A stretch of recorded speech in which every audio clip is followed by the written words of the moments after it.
On the 15th of August 1947, one country became two. The partition of India into India and Pakistan was supposed to ease tensions and allow the much maligned people of the subcontinent, whether they be Hindi, Sikh, Muslim or Christian, to live in peace, free from persecution. Sadly, that couldn't have been further from the truth. The largest single partition of a populace that the world had ever seen lit the fuse on a powder keg that quickly detonated with shocking results, and ethnic violence raged on both sides of the newly created border. It's thought that between 14 and 18 million people moved from India to Pakistan or vice versa. Excess mortality recorded during this dark period put the number killed at over 1 million. And things didn't stop there. The two nations have fought 4 separate wars in the intervening years, as well as numerous cross-border skirmishes that continue to take lives to this day. There remains deep suspicion between the two countries, and in many cases there's outright hatred. These sentiments have hardened over time, not just because of the wars they fought, but because both have been accused of either funding or directing terrorist attacks on their neighbor. Gunmen storming facilities, car bombs, train derailments, kidnappings, mass shootings. The list is long, and the bad blood runs deep.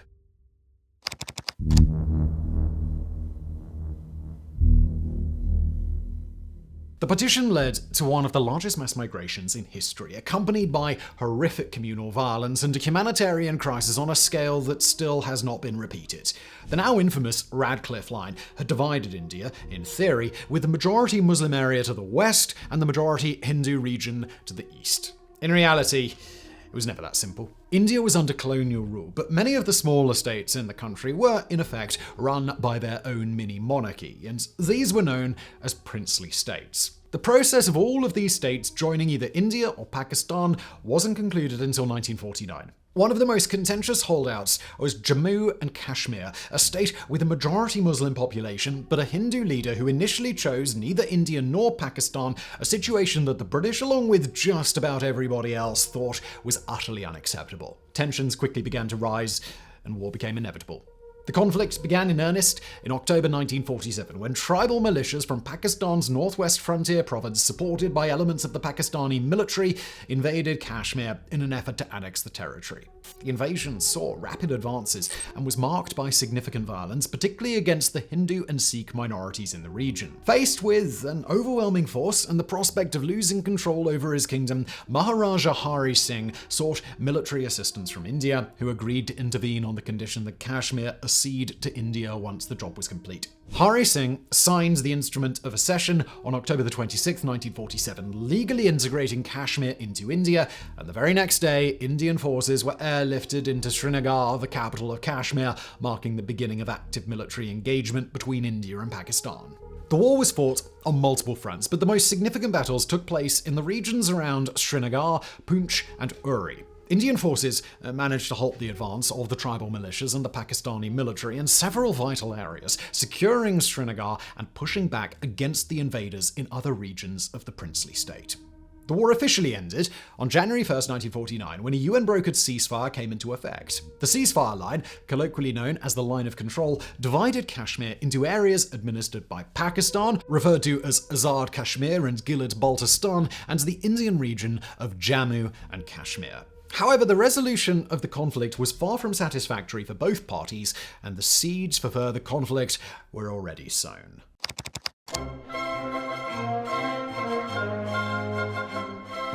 In August 1965, Pakistani army troops from the Azad Kashmir Regular Forces, disguised as locals, crept across the line of control and into the Indian-administered region of Jammu and Kashmir. This covert operation, named after the historic Islamic conquest of Gibraltar, marked the beginning of the Second Indo-Pak War and sought to infiltrate forces into Jammu and Kashmir in an attempt to carry out sabotage, including attacking military installations, communication lines, and spreading propaganda, hoping to incite an insurgency among the Muslim population against Indian rule, ultimately leading to the region's accession to Pakistan. Pakistani planners believed that the local population in Kashmir, predominantly Muslim, would rise up in support of the infiltrators, leading to a widespread uprising that would compel India to relinquish control over the territory. The operation, however, did not unfold as Pakistan had anticipated. The expected uprising among the Kashmiri population did not materialize due to the unexpectedly high loyalty of a significant portion of the Kashmiri populace to the Indian government, as well as effective counterinsurgency measures by Indian security forces and a lack of coordination among the infiltrating units. India's response was swift and it was fierce. Forces swarmed into Kashmir, stalling Pakistan's military operation while also launching a full-scale military offensive across the international border into Pakistani Punjab in what is now known as Operation Grand Slam. Intense fighting erupted both in Kashmir and along the India-Pakistani border, but again, there were few positive outcomes for either side here. The war ended with the UN-mediated ceasefire on September 23, 1965, and formally concluded with the signing of the Tashkent Agreement in January 1966.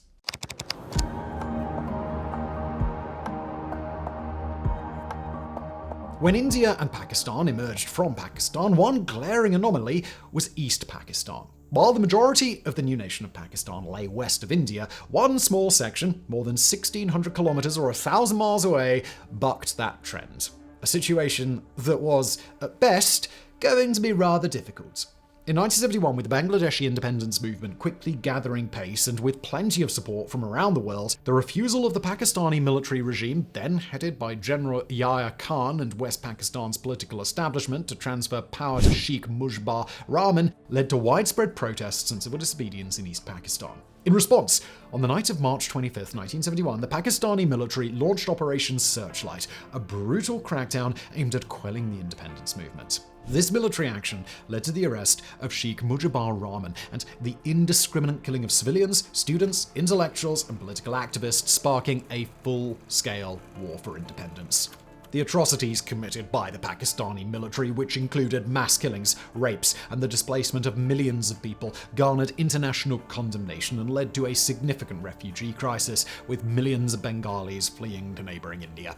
The conflict intensified in December 1971 when India officially entered the war in support of the Bangladesh independence movement following a preemptive airstrike by Pakistan on Indian air bases. The Indo-Pakistani War of 1971 lasted just 13 days, and it was one of the shortest wars in history, but it was also decisive.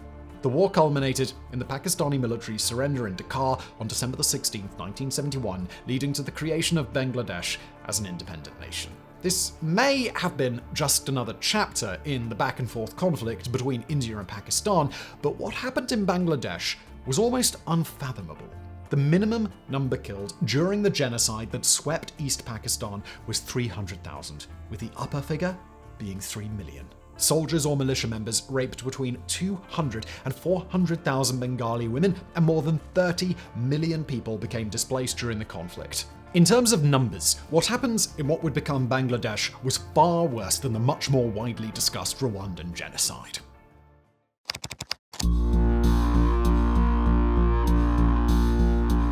With such a chaotic half a century of conflicts, it's no surprise that there remains huge animosity between the two nations. In 1999, things exploded once again during the Kargil conflict, where Pakistani soldiers and militants infiltrated the Kargil district in Indian-administered Kashmir. The conflict resulted in extensive military and civilian casualties and ended again with India regaining control of the territory. However, one enormous difference existed between this conflict and the three that had come before it. Pakistan and India were now members of the Nuclear Weapon Club. Both nations had begun their nuclear programs back in the 1970s, but usable weapons didn't arrive until the mid to late 90s. The Kargil conflict represented the first and only time two countries possessing nuclear weapons have gone to war, and it heightened nerves around the world as hatred bubbled to the surface in the presence of weapons that could kill millions in seconds.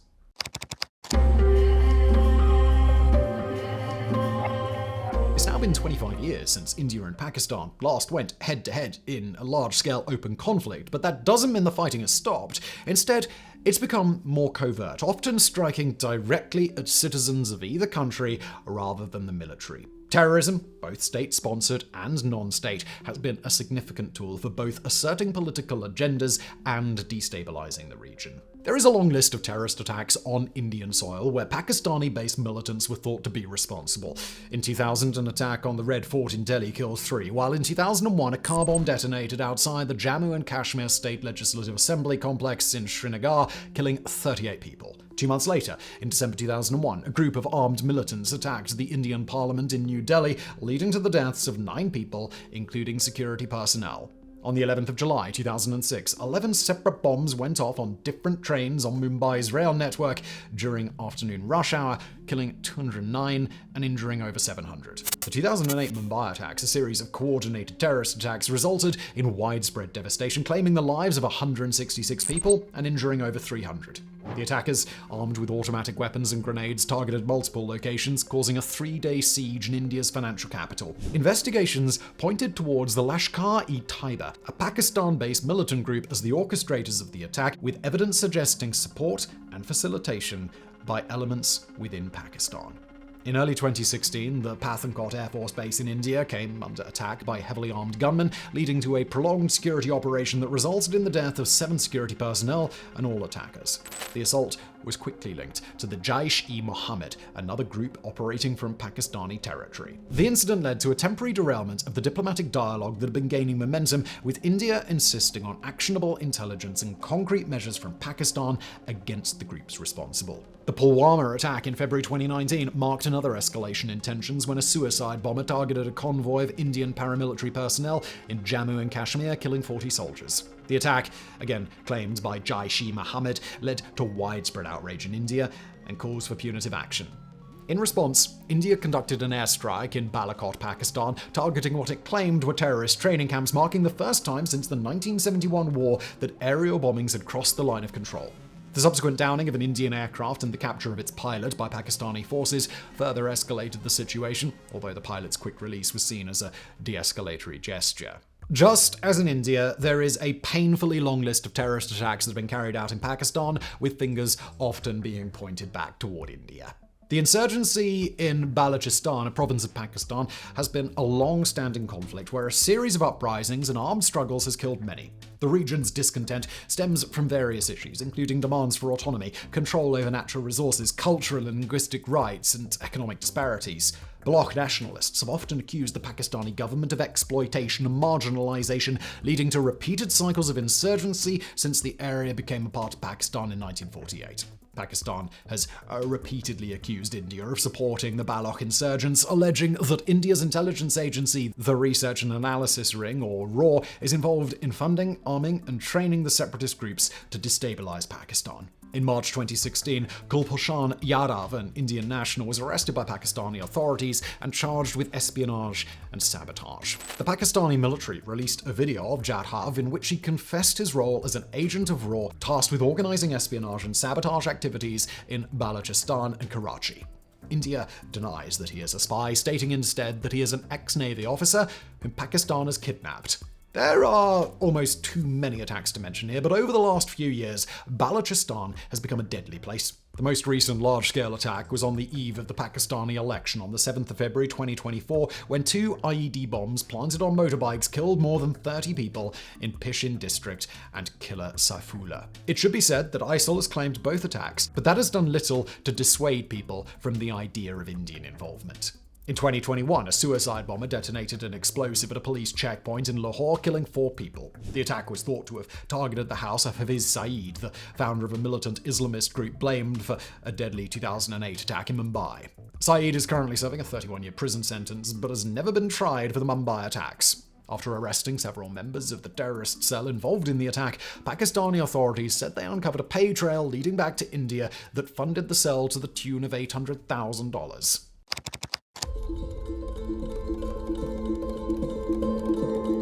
At this stage, it's difficult to see how these two nations disentangle themselves from this death dive and cycle of recrimination. The rise of China as a regional power and its strategic partnership with Pakistan, coupled with the changing dynamics of US involvement in Afghanistan and India's ever closer relationship with Russia, has added new dimensions to the complex and torturous relationship. The India-Pakistan disputes lie in deep-seated mistrust, historical grievances, and complicated domestic politics and international diplomacy. However, as in many parts of the world, hatred is often driven by governments who need a scared population to remain powerful and stay relevant.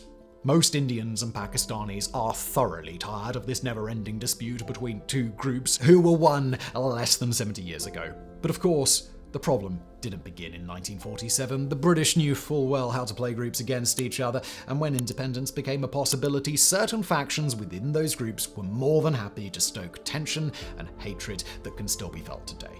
This is a narrative of violence and recrimination that is not about to end anytime soon.